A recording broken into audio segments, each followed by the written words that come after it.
அத்தை, நானும் உங்களை அம்மாவா தான் நினைக்கிறேன். அப்ப நான் யாருடா?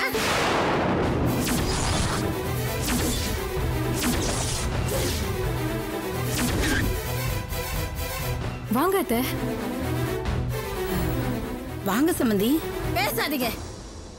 சம்பந்தியா சம்பந்தி? உங்களுக்கு எவ்வளவு தைரியம் இருந்தா என் புள்ளைய கூட்டிட்டு வந்து தனி கொடுத்து வைப்பீங்க? இல்ல, அது வந்து சம்பந்தி. என்ன வந்து போய் நிறுத்திட்டு இருக்கீங்க? என் பிள்ளைக்கு அப்பா அம்மா 2 பேரும் குத்து கலாட்ட உயிரோட தானே இருந்துட்டு இருக்கோம். செத்து ஒண்ணும் போய் இல்லையே.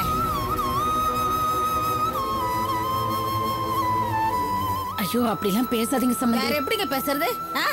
என் பிள்ளைய உங்க வீட்டுல வச்சுக்க பிடிக்கலன்னா நேரா என் வீட்டுக்கு அனுப்ப வேண்டியது தானே. எதுக்கு இப்படி தனி கொடுத்துன்னு வச்சிருக்கீங்க?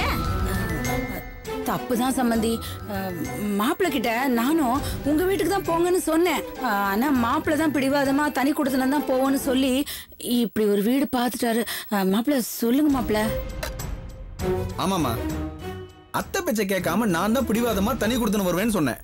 அவங்க மேல எந்த தப்பும் கிடையாது. ஏண்டா, நேத்து வரைக்கும் மாமியார் வீடே கதின்னு இருந்த, இப்ப என்னத்துக்கு உன் பொண்டாட்டி கூட தனி கொடுத்துட்டு வந்துட்டேன்? அம்மா, அத பத்திலாம் உங்ககிட்ட அப்புறமா சொல்றேம்மா. இப்ப அத பத்தி எதுவும் கேட்காதம்மா. ஏண்டா, தனி கொடுத்துன வரதுன்னு முடிவு பண்ணிட்டல, நேரம் பொண்டாட்டி கூட்டிட்டு நம்ம வீட்டுக்கு வர வேண்டியதானே? வேணாமா, நான் அந்த வீட்டுக்கு வரதா இல்ல. ஏண்டா? அதான் பெத்த பிள்ளையே இல்லன்னு என்கிட்ட எழுதி வாங்கிட்டு என்ன தலைமுழுகிட்டார்ல உன் வீட்டுக்காரரு. அப்புறம் எதுக்கு நான் அந்த வீட்டுக்கு வரணும்? என்னால வர முடியாதுமா. ஏன் பிரகாஷ் இப்படி எல்லாம் பேசுற? உங்க அப்பா ஏதோ கோபத்துல தானே அப்படி எல்லாம் பேசிட்டாரு. அதுக்காக அப்பா புள்ளங்கிற உறவு இல்லாம போயிடுமா பிரகாஷ்? ஏன்டா 2 பேருமே என்ன இப்படி சாகடிக்கிறீங்க? நான் என்னடா பாவம் பண்ண? சொல்லு பிரகாஷ்.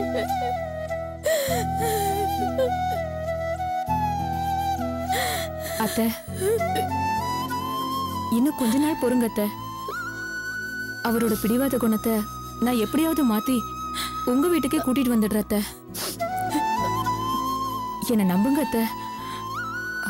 மாமா மேல இருக்கிற கோவத்துலதான் அவர் அந்த வீட்டுக்கு வரமாட்டேங்கிறாரு. இல்லைன்னா அந்த வீட்டுக்கு வேலைக்காரியா இருக்க கூட நான் தயாரா இருக்கேன் அத்தை. அத்தை, இப்ப சொல்லுங்க அத்தை. இப்பவே நான் அவரை கூட்டிட்டு உங்க வீட்டுக்கு வந்துடுறேன். மாமா என்ன அவமானப்படுத்தினாலும் பரவாயில்ல, நான் தாங்கிக்கிறேன். பெத்த அம்மாவையும் பிள்ளையையும் பிரிச்சு பாவம் எனக்கு வேணாம் அத்தை.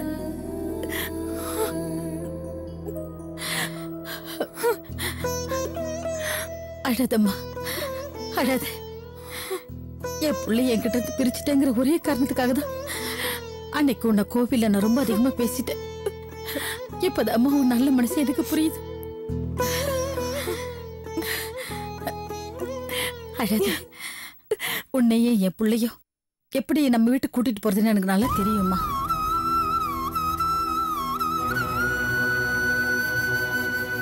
என்னம்மா அப்படி பாக்குற? நம்ம குடும்பத்துக்கு ஒரு வாரிசை பெத்து கொடு, மத்ததெல்லாம் நான் பாத்துக்கிறேன்.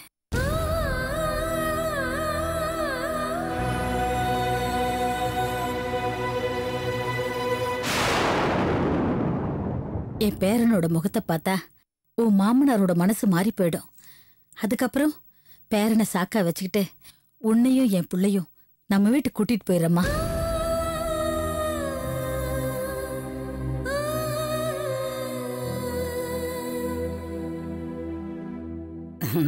சம்மந்திமா, இப்பதான் எனக்கு ரொம்ப சந்தோஷமா இருக்கு. பாருங்களேன், கூடிய சீக்கிரமே பெரிய நாய்க்கு உங்களுக்கு ஒரு பேரனை பெத்து கொடுத்துருவா. அப்படி சொல்லுக்கா. உங்க அம்மா சொன்னதை கேட்டல, சீக்கிரமா எனக்கு ஒரு பேரனை பெத்து கொடு. என்னம்மா முகத்துல சிரிப்பே காணோம்? பெரிய நாய்க்கு அத்தைக்கு வீடெல்லாம் சுத்தி காமி கொண்டா.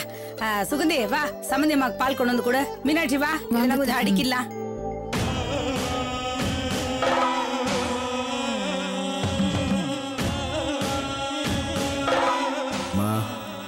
உனக்கு பேரனை பெத்து கொடுக்க போறது பெரிய நாயகி இல்ல, சுகந்தி தான் பெத்து கொடுக்க போறா.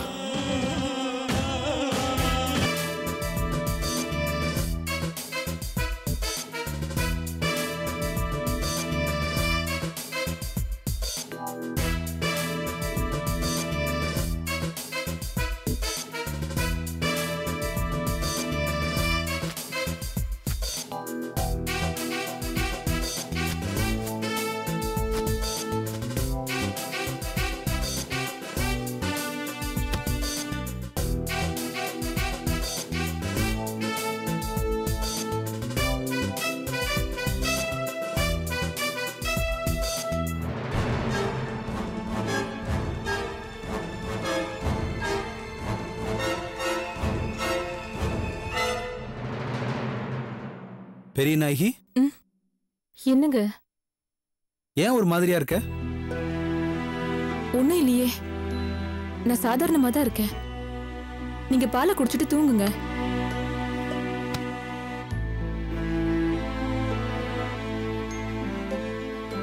ஏன் பெரிய நாயகி இப்படி பேசுற? உன் மனசு வருத்தப்படுற மாதிரி யாராவது ஏதாவது பேசினாங்களா? இல்ல நான் ஏதாவது பேசிட்டேனா? ஐயோ, அப்படிலாம் ஒண்ணும் இல்லைங்க. யாரும் எதுவும் பேசலங்க. அப்புறம் ஏன் இப்படி இருக்க? சொல்லு. நீ சந்தோஷமா இருக்கணுங்கிறதுக்காக தானே நாம இப்படி தண்ணி கொடுத்தனுமே வந்தோம். ஆமா, ஆனா அத்தை என்ன சொல்லிட்டு போனாங்க? உடனே ஒரு வாரிசு பெத்து கொடுன்னு தானே சொல்லிட்டு போனாங்க.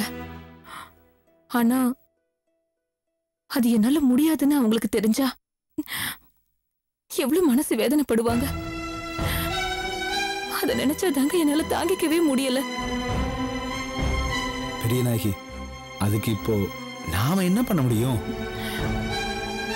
நீங்க இன்னொரு கல்யாணம் பண்ணிக்கிட்டா அத்தை சொன்ன மாதிரி ஒரு வாரிசு கிடைக்கும். என்ன என்ன சொல்ற பெரிய நாயகி? ஆமாங்க, நான் தான் தாம்பத்தியத்துக்கு தகுதி இல்லாதவளாயிட்டல்ல. அதுக்காக நீங்க ஏன் இப்படி வாழ வேண்டிய வயசுல வாழாம கஷ்டப்படணும்? என்னால முடியாத ஒரு விஷயம் வேற ஒருத்தியால முடியுதுன்னா எனக்கு உண்மையிலேயே அதுல சந்தோஷம் தாங்க. பைத்தியக்காரத்தனமா அப்படி பேசாத. சத்தியமா அப்படி ஒண்ணு என் வாழ்க்கையில நடக்கவே கூடாது. நம்ம 2 பேருக்கு இடையில வேற ஒருத்தி நுழையறத நான் அனுமதிக்கவே மாட்டேன். அப்ப இதுக்கு என்னதாங்க வழி?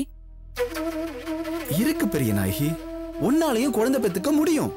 உன்னாலையும் தாம்பத்திய வாழ்க்கையில ஈடுபட முடியும். அதுக்கு மருத்துவத்துல நிறைய வழி இருக்கு. எப்படி இவ்வளவு உறுதியா சொல்றீங்க? அதான் என் கர்ப்பப்பையில பிரச்சனை இருக்கிறதா டாக்டர் சொல்லிட்டாங்கல்ல. இந்த உலகத்துல அவங்க ஒருத்தர் தான் டாக்டரா? வேற டாக்டரே கிடையாதா? என்ன சொல்றீங்கன்னு எனக்கு புரியலங்க. ஆமா பெரிய நாயகி, அலோபதியால, அதாவது இங்கிலீஷ் மருந்தால குணப்படுத்த முடியாத எத்தனையோ வியாதிய சித்த மருத்துவத்தால குணப்படுத்திருக்காங்க. நீங்க நிஜமாக சொல்றீங்க? ஆமா பெரிய நாயகி, நாளைக்கே நம்ம ஒரு சித்தா டாக்டரை போய் பார்ப்போம். உனக்கு ட்ரீட்மெண்ட் எடுக்கிறோம். ஓகேவா? நீங்க சொன்ன மாதிரி மட்டும் நடந்ததுன்னா உங்க அம்மா ஆசைப்படி அவங்களுக்கு ஒரு வாரிசை பெத்து அவங்க கையில கொடுக்கணும். கண்டிப்பா அது நடக்கும் பெரிய நாயகி. நான் தான் நடக்கும்னு சொல்லிட்டேன்ல, அப்புறம் எதுக்கு உம்மன் இருக்க? கொஞ்சம் சிரிக்கலாம்ல. சிரின்னு சொல்றேன்ல.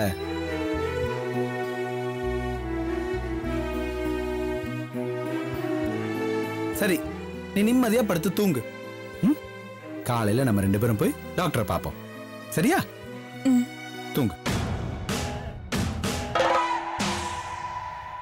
படுத்துக்கோ.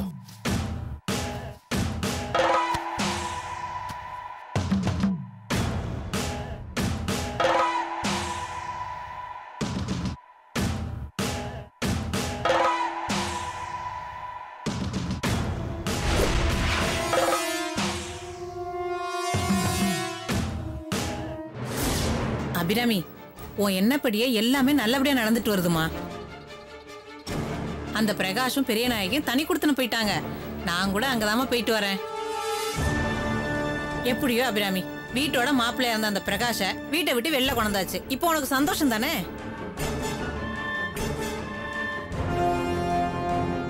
எனக்கு அது மட்டும் போதாதுக்கா. என் புருஷன் கிட்ட இருந்தும் அந்த பிரகாஷ நிரந்தரமா பிரிக்கணும். அதுக்கு நீங்க தான் உதவி பண்ணணும். கண்டிப்பா பண்றேமா. என்ன அவங்க நடுவுல சண்டை மூட்டி விடணுமா? இல்லக்கா, என் புருஷனை வேலையில இருந்து சஸ்பெண்ட் பண்ணியிருக்காங்க. அதனால அவர் பிரகாஷ் கூட சுத்திட்டு இருக்காரு. பிரகாஷ் கிட்ட இருந்து பிரிக்க இப்ப நம்ம கிட்ட இருக்கிற ஒரே வழி அவரை திரும்பவும் வேலைக்கு போக வைக்கிறது தான். இது சரி அபிராமி, அதுக்கு நான் என்ன பண்ணணும்? அத்தை கிட்ட நீங்க போய் பேசணும். என்ன பேசணும்? என் புருஷனை சஸ்பெண்ட் பண்ண கம்பெனி எம்டியை பார்த்து என் பையன் தெரியாம தப்பு பண்ணிட்டான், அவனை மன்னிச்சு திரும்ப அவனுக்கு வேலை போட்டு கொடுங்கன்னு என் அத்தைய கெஞ்சி கேட்க சொல்லுங்க. சொல்றேம்மா. ஆனா சிவகாமி அக்கா கெஞ்சி கேட்டா அந்த ஓனர் கல்யாணத்துக்கு திரும்ப வேலையை கொடுத்துருவாரா? ஆமா. என் மகனுக்கு வேலை இல்லாதனால நாங்க ரொம்ப கஷ்டப்படுறோம். 2 தங்கச்சிங்களை கட்டி கொடுக்க வேண்டிய பொறுப்பு அவனுக்கு இருக்கு. அதனால பெரிய மனசு பண்ணி என் மகனுக்கு வேலை போட்டு கொடுங்கன்னு என் அத்தை கேட்டா அந்த எம்டி உடனே என் புருஷனுக்கு வேலை போட்டு கொடுத்துருவாரு. எப்படி நீ இவ்வளவு உறுதியா சொல்ற? ஆமாக்கா, ஏன்னா அந்த எம்டிக்கு அம்மா சென்டிமெண்ட் ரொம்ப ஜாஸ்திக்கா. ஓ, என்னதான் ஒருத்தர் தப்பு பண்ணியிருந்தாலும் அவனோட அம்மா வந்து கண்ணீர் விட்டு கெஞ்சும் போது அதை அவரால் தாங்கிக்க முடியாது. உடனே வேலை போட்டு கொடுத்துருவாரு. அதுக்கு நான் கேரண்டி. சரி அபிராமி, நான் சிவகாமி அக்காவை பார்த்து பேசுறேன். என் வார்த்தைய சிவகாமி அக்கா தட்டவே மாட்டாங்க. நான் வரட்டுமா? சரிக்கா, ரொம்ப நன்றி. என்ன அபிராமி, நன்றி எல்லாம் பெரிய வார்த்தையெல்லாம் பேசிட்டு இருக்க? நான் எதுக்காக இதெல்லாம் செய்யறேன்? உன் வாழ்க்கை நல்லபடியா அமையணும் தானே? கண்டிப்பா உனக்காக நான் எந்த உதவி வேணாலும் செய்வேம்மா. போயிட்டு வரேன். சரிக்கா.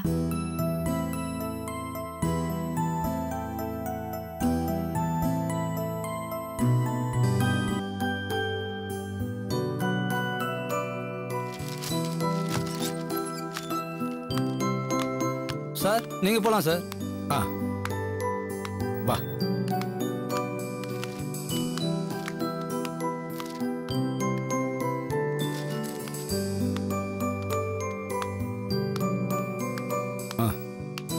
வணக்கம் டாக்டர். வணக்கம். வாங்க உட்காருங்க. சொல்லுங்க, யாருக்கு என்ன பிரச்சனை? டாக்டர், என் ஒய்ஃபுக்கு தான் டாக்டர். டாக்டர், அவங்களுக்கு அடிக்கடி வயிற்று வலி வந்ததுனால ஒரு டாக்டர்கிட்ட கூட்டிட்டு போயிருந்தேன். அலோபதியா? ஆமா டாக்டர். டாக்டர், அவங்க என் ஒய்ஃபுக்கு எல்லா டெஸ்டும் எடுத்து பார்த்துட்டு உனக்கு குழந்தையே பிறக்காது, நீ தாம்பத்தியத்துல ஈடுபடக்கூடாதுன்னு சொல்லிட்டாங்க டாக்டர். மீறி ஈடுபட்டா உயிருக்கே ஆபத்துன்னு சொல்லிட்டாங்க டாக்டர். அப்படியா? அந்த ரிப்போர்ட்லாம் இருக்கா? இருக்கு டாக்டர். கொடுங்க.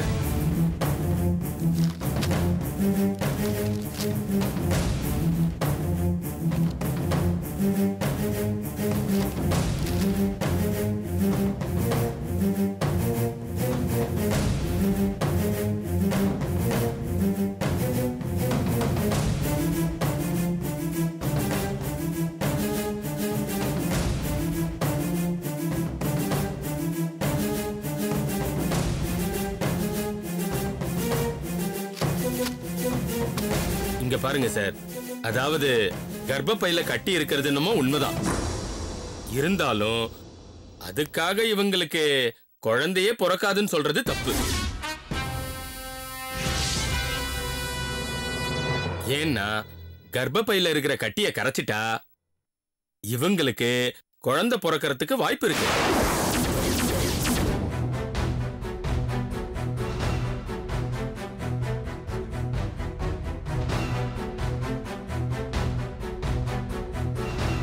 கேட்டியா பெரியநாயகி? டாக்டர் என்ன சொன்னார் கேட்டியா? இப்ப நீ என்ன சொல்ற?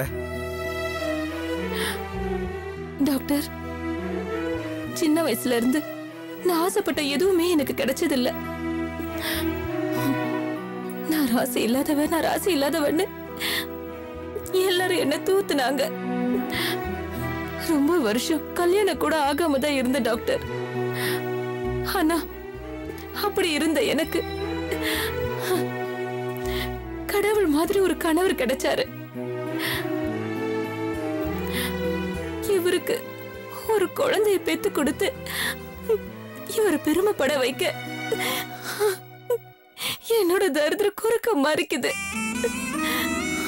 பூஜை இல்லாத சாமி மாதிரி, பூ பூக்காத செடி மாதிரி, மழை இல்லாத வானம் மாதிரி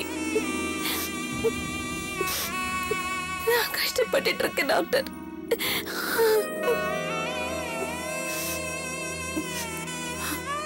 எனக்கு ஏதாவது பக்க விளைவு வர மருந்து இருந்தா கூட பரவாயில்ல டாக்டர், அது கொடுங்க. எனக்கு குழந்தை பிறந்த போதும் டாக்டர். ஏம்மா அப்படியெல்லாம் பேசுறீங்க? கவலைப்படாதீங்கம்மா, உங்களுக்கு கண்டிப்பா குழந்தை பிறக்கும்மா.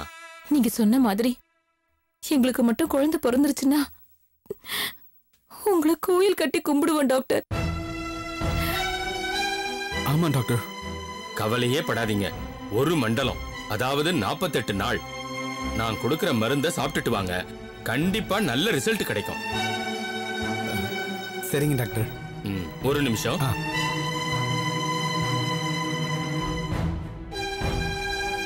இங்க பாருமா, இந்த மாத்திரைகள்ல 3 வேளையும் சாப்பிட்டதுக்கு அப்புறம் ஒரு மாத்திரை சாப்பிடணும். பத்தியெல்லாம் எதுவுமே கிடையாது. சரிங்க டாக்டர். இந்தாங்கம்மா.